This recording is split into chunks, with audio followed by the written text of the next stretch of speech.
بسم اللہ الرحمن الرحیم۔ السلام علیکم ناظرین، آپ کو اس وقت پاکستان میں سب سے بڑی خبر سے آگاہ کرتے ہیں کہ روس نے پاکستان کو تیل دینے کا اعلان کر دیا ہے۔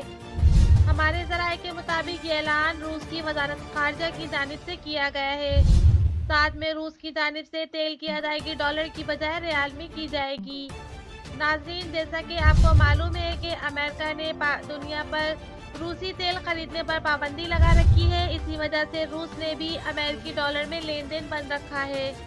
دوسری جانب وزیر پیٹرولیم مصدق ملک کا کہنا ہے انشاءاللہ روسی تیل مارچ کے پہلے ہفتے سے پاکستان پہنچنا شروع ہو جائے گا، جس کے بعد پیٹرول اور ڈیزل کی قیمت میں کمی کر دی جائے گی۔